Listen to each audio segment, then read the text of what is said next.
Is Florida's housing market cooling off or just catching its breath? The August 2025 numbers are in, and they tell an interesting story. Let's dive right in.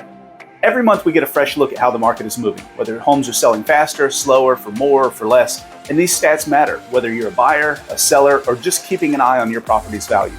August gave us a little bit of everything, so let's break it down.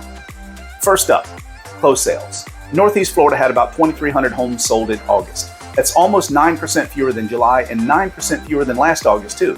Now, fewer closing doesn't mean the market's crashing. It usually means buyers are hesitating a little bit, maybe watching mortgage rates or waiting for the right home. Sellers may need to adjust their expectations and be ready for longer negotiations. But here's the twist. Home prices are actually up. The median sales price is $359,995, which is 1.4% higher than last month and nearly 3% higher than a year ago. That tells us the demand is still there. Even with fewer closings, people are willing to pay solid prices for the right property. If you're a seller, this is good news for you. Your home's value is still holding strong. Now, let's talk price per square foot. It stayed flat at $201 compared to July, and it's just about 1% lower than last year. This shows some stability. Buyers aren't seeing big price drops, but you're also not paying more per square foot either. It's kind of a balance point in the market. Now, here's where things get interesting. Homes are sitting on the market longer. The median listing time right now is 52 days before a home sells. That's up 18% from last month and 16% longer than last year. What does that mean? Buyers, you've got more time to make decisions, maybe even negotiate.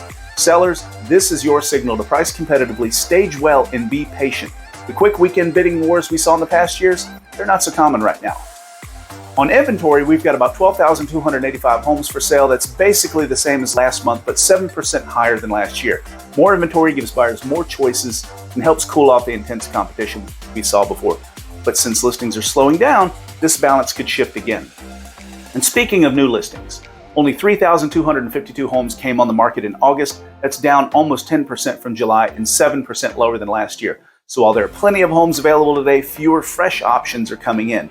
And if this trend continues, inventory could tighten up again later in the year. So what does all this mean for you? If you're a buyer, this is actually a good time. You've got more homes to choose from, more time to think, and sellers are more open to negotiations. But don't expect huge discounts. Prices are still holding. If you're a seller, it's not a bad market at all. You just need to be realistic.